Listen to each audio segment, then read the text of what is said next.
The room went dead silent the moment Clara Whitmore sat down next to the Duke of Ashbourne. A gentleman holding a crystal wine decanter actually stopped pouring, frozen mid-tilt as wine overflowed the glass. Across the table, Clara's brother stared at her as if she had just voluntarily stepped off a cliff. Nathaniel Blackwood turned his head slowly, the golden candlelight catching the pale scar near his left temple. "You know who I am?" he asked, his voice dangerously calm.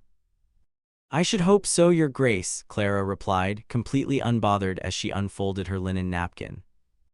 "Our hostess announced you rather loudly." Someone at the far end of the table tried to smother a laugh. Nathaniel did not.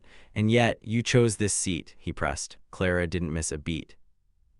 "It was the only one remaining." He leaned in slightly. "There is usually a reason for that." She finally looked directly at him. "I assumed there was." His gray eyes narrowed. "And you are not curious?" "Very," she said, reaching calmly for her water glass. "But curiosity and fear are not the same thing." Nathaniel just stared at her. For the first time all evening, the feared Duke seemed to have no prepared reply. 6 hours earlier, Clara had been standing beside the drawing-room window at Hartwell Manor while her brother explained why she needed to make herself useful. "Lady Hartwell invited us because of you," Edward said, adjusting his cuffs. "Because of the estate," Clara corrected. The distinction hardly matters. To Edward, distinctions rarely mattered when Clara was expected to repair them. At 31, she had spent enough years standing one step behind prettier, younger women to become practically invisible at country gatherings. Society had decided that an unmarried woman past 30 was safe, useful for accompanying nieces, filling card tables, and listening to complaints. But Clara had discovered advantages to being overlooked. People spoke carelessly near invisible women. They also left account books unattended. "Lord Pembroke may ask about the North tenants," Edward continued. "Tell him the arrears are temporary." Clara turned from the window. "They are not temporary." His fingers stopped on his cuff. "Not tonight, they're not." The drainage repairs had been delayed again, and Mr. Fletcher had written twice about the mortgage interest. Edward lowered his voice.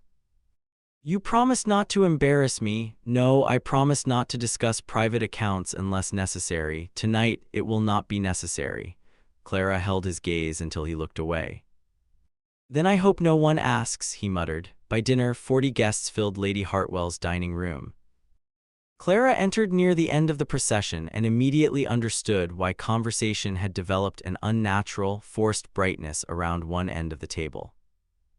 Nathaniel Blackwood, Duke of Ashbourne, sat there alone. His reputation had arrived before him. 5 years earlier, he had publicly broken with his own uncle during a family scandal. Since then, society had collected stories. Ashbourne was merciless. Ashbourne remembered every insult. Ashbourne had once reduced a member of Parliament to silence with just 6 words. Clara had never discovered what those 6 words were. She suspected the story improved with every season. As the guests found their seats, one chair remained beside him. Lady Hartwell glanced desperately around the room. 2 young women suddenly found urgent reasons to adjust their gloves. An elderly baronet became fascinated by the arrangement of his fork. Edward caught Clara's eye and gave the smallest shake of his head. Clara looked at the empty chair, then at the Duke, and then back at her brother. Then she sat down. The silence was exquisite. Up close, Nathaniel seemed less frightening than tired. His expression suggested a man accustomed to watching people decide what he was before ever speaking to him. When he asked if she knew who he was and she answered, the conversation unfolded exactly as the room feared it might not, without disaster. When he warned her there was usually a reason his neighboring chair remained empty, she simply said she assumed there was. When he asked if she was curious, she told him she was, but that curiosity and fear were not the same thing. Something shifted in his eyes. The first course arrived, and for several minutes neither spoke. Clara ate peacefully. Nathaniel seemed increasingly suspicious of this. "Most people attempt conversation when seated beside me," he noted. "Would you like conversation?" she asked. "No, then we are doing remarkably well." His mouth moved almost imperceptibly. Miss Whitmore, is it? Yes, Your Grace. You know my reputation. Several versions. Which do you believe? Clara considered him. None yet. Because everyone who told me about you wanted me to feel something before I met you. Nathaniel's gaze sharpened. And what do you feel now? Clara glanced at the untouched chair on his other side, then at the guests pretending not to watch. I think everyone in this room is more frightened of you than you deserve. For the first time, his composure cracked. It wasn't anger, it was surprise. He leaned closer. And what makes you think I don't deserve it? Because you asked me what I thought, Clara said, lifting her spoon. Truly frightening men rarely invite an honest answer. Nathaniel watched her. Perhaps I wanted to know whether you would give one. Then you already suspected I might. I suspected you were either unusually sensible or entirely reckless. Have you reached a conclusion? Not yet, he said. How distressing for you. By the second course, the rest of the table had pretended to stop listening. Clara noticed Nathaniel's shoulders ease by degrees. You are very good at this, he said. Silence is only uncomfortable when someone is trying to escape their own thoughts, and you never do, she replied. Frequently, I simply don't expect strangers to rescue me from them. You have an answer for everything. No. I have spent years listening to people who assume I have nothing to say. That silenced him. Across the table, Edward was loudly announcing the expansion of the western fields. Clara's gaze flickered. Nathaniel caught it. You disagree? It is my brother's estate. That was not my question. Clara looked back at him. The western fields flood every spring. Then why expand them? An excellent question. One my brother did not ask. When Nathaniel asked what she would have done, she listed exactly how she would have repaired the drainage and managed the reserves. He stared at her. You know your brother's accounts. I know the estate. Those are different things. Edward overheard them and called across the table, telling Clara not to bore the Duke with agricultural matters. Nathaniel simply replied, I did ask. Edward smiled too quickly. My sister has always taken an unnecessary interest in business.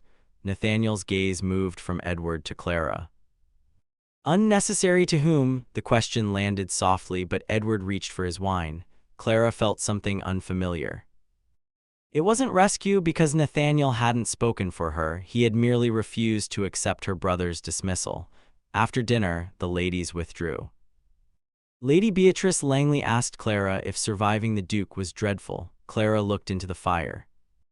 He asked questions and listened to the answers. When the gentlemen joined them later, Clara watched Nathaniel become colder with each person who approached him wanting something. She realized people weren't just afraid of him, they approached him already armed against the man they expected to meet, then treated his defenses as proof of the rumors. When his eyes found hers across the room, she simply held his gaze for one quiet second before looking back at the fire. When he finally crossed the room to sit beside her, he noted she had been watching and judging him. Should I be concerned? He asked.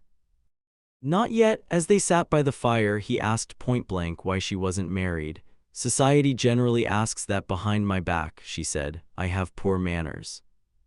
Is there an answer? There are several. And which one is true? The one no one has ever bothered to ask about. He didn't press, which unsettled her more than the question. Their quiet moment was ruined when Mr. Julian Caro, a wealthy gentleman with too much confidence, approached. Every hostess needs one unmarried woman past 30, Caro joked, gesturing to Clara like she was furniture. The familiar, inward withdrawal Clara had perfected over the years hit her, but before Nathaniel could intervene, she spoke. How fortunate for hostesses. Empty chairs allow gentlemen who have mistaken cruelty for wit somewhere to sit when everyone else grows tired of them. The laughter stopped. Nathaniel lowered his head, his shoulders shaking once in a suppressed laugh. When Caro retreated, Nathaniel admitted he had been going to step in. You appear to have the matter under control, he said. Most men would have defended me anyway to receive my gratitude, she pointed out. That seems inefficient. Later, as cards were announced, Nathaniel stopped her. Being quiet is not the same as having nothing to say. No, Clara agreed. I suspect people confuse the two where you are concerned. The next morning, rain trapped the guests indoors. Clara escaped to a small writing room, but Edward stormed in, furious.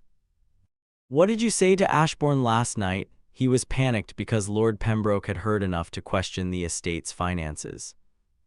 When Clara demanded to know how much Edward had borrowed, he deflected, claiming it was household expenses.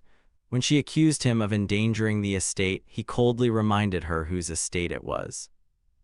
After he left, Clara stared at the letter from the steward, Mr. Fletcher. The creditor had refused another extension. Unless the interest was paid in 30 days, they would take the estate. Then she heard a floorboard creak. Nathaniel stood in the corridor. He had seen enough to know something was wrong. "What has your brother done?" he asked quietly. Clara tried to deflect, but Nathaniel recognized the fear in her eyes. When she asked if Pembroke would lend money against an already heavily indebted estate, Nathaniel realized Pembroke was trying to acquire it. Clara broke down and confessed the 30-day deadline. Nathaniel stepped into the room and saw the leather portfolio on the desk. Inside were years of tenant agreements and financial figures in Clara's neat handwriting. He realized she had been managing the entire estate for 3 years. "Why did you allow your brother to take credit for your work?" he asked. "Because tenants needed the bridge more than I needed applause," she said. "For women like me, those are the only choices people offer." Nathaniel's expression hardened, not at her, but at the world that treated her as invisible. Suddenly, Edward burst in, furious to see Nathaniel holding the estate papers. Nathaniel calmly defended Clara's abilities, but Edward demanded they stop interfering. In the heat of the moment, Clara accidentally called Nathaniel by his first name. The shift in his expression was palpable. After Nathaniel left to give them privacy, Edward dropped the bomb. Pembroke hadn't just asked for collateral, he had asked for Clara. Pembroke was a wealthy, widowed man in his 60s, and Edward had offered her hand in marriage to clear the debt. Clara was shattered. "You are 31, Clara," Edward said cruelly. "You cannot behave as though proposals will continue indefinitely." Clara ordered him out, her hands trembling only after the door clicked shut. Later that evening, Clara hid in the conservatory. Nathaniel found her. He noted she had called him Nathaniel earlier and gently pressed her on what Edward had said. She finally confessed the marriage settlement. Nathaniel's anger was immediate and dangerous. He offered to ruin Pembroke, but Clara refused his help. "If you frighten Pembroke away, Edward will learn nothing except that his sister attracted a more powerful man," she argued. She told him about Henry Vale, the man she had nearly married at 23. Henry had hidden heavy debts and struck a servant to keep it quiet. Clara had broken the engagement quietly to protect her cousin's prospects, letting Henry call her cold and impossible to please. Nathaniel realized she had spent 8 years protecting everyone but herself. When he asked why she was letting him stand beside her, she whispered that he never asked her to become smaller so he could feel safer.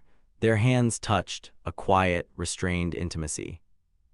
Then Edward and Pembroke appeared. Pembroke smugly mentioned the marriage settlement, effectively revealing the trap. After they left, Nathaniel asked if she would sign it. "No," she said firmly. When Edward returned with the signed settlement, Clara took it, tore it cleanly through her name, and told Edward she was going to open every ledger he had hidden from her. Nathaniel, despite his instinct to buy the debt and fix it, stepped back at Clara's insistence, honoring her need to face her own battle. The next day at Whitmore Park, Clara tore through 3 years of financial ruin. With Nathaniel standing silently by the window as requested, Clara and Mr. Fletcher uncovered the truth. Pembroke had encouraged Edward to make terrible investments, specifically land that flooded, and then lent him money against it. It was a calculated trap. When Pembroke arrived to gloat, Clara confronted him. He threatened to seize the estate in 12 days and sneered that a 31-year-old spinster would lose the only home willing to keep her. After he left, Clara noticed the valuation documents. They were all signed by H. Vale and Company, Henry Vale. Her ex-fiancé had deliberately inflated the valuations so Pembroke could trap her brother. This wasn't just about the estate, it was a revenge plot against her. Over the next few days, Clara compiled the evidence. Nathaniel provided solicitor contacts but kept his distance. At Lady Hartwell's assembly, Pembroke expected Clara to be hiding in shame. Instead, she walked in with Edward and Mr. Fletcher. In front of the entire room, she laid out the fraudulent valuations and read Henry Vale's letter aloud. Whitmore remains easily led. His sister remains the only obstacle. Pembroke tried to brush it off, but Clara announced that copies of the evidence were already with her solicitor. Pembroke left in defeat, and Lady Hartwell publicly offered Clara her hand, breaking the room's judgment. Nathaniel revealed he had given up a major political alliance because Pembroke's allies had asked him to suppress Clara's investigation. He hadn't saved her, he had simply stood beside her after she won. The final blow came when Henry Vale himself arrived, claiming to have a letter proving Clara knew about the financial scheme all along. Clara read the letter, smiled, and pulled out the missing second page she had kept for 8 years. It proved she had explicitly refused to let her money secure a man's debts long before Pembroke's loans even existed. The forgery was exposed. Pembroke withdrew from society, and Henry Vale's reputation was destroyed. The estate had to sell some land to survive, and Edward lost control of the accounts, but Clara's work was finally public. Even Edward admitted that nearly losing his sister was worse than losing the estate. Months later, they returned to Lady Hartwell's dining room. This time there were plenty of empty seats, but the chair next to the Duke of Ashbourne was deliberately left open. Clara approached. "No one seems willing to sit beside you again," she noted. "Have you frightened them?" "Not deliberately," he replied. "Is it reserved?" "That depends on whether you choose it." He didn't pull the chair out, he just waited. The first time she sat there, she had nowhere else to go. Tonight she had a dozen choices, and she chose him. "You said you wanted to ask me something," she murmured. "I did," he said, his gray eyes holding hers. "I want your judgment when mine fails, your silence when words are unnecessary, your disagreement when I deserve it. I want you beside me because you choose to be there. Will you marry me?" Clara placed her hand over his. "Yes, Nathaniel, I choose you." They married quietly that summer. Years later, 2 chairs always stood by the library fire. And whenever Clara caught him watching her, she would ask, "What?" He always gave the same answer, "Still noticing you." Thank you for listening to Clara and Nathaniel's story. Please like this video, comment your favorite moment, and subscribe to our channel for more unforgettable historical romance stories.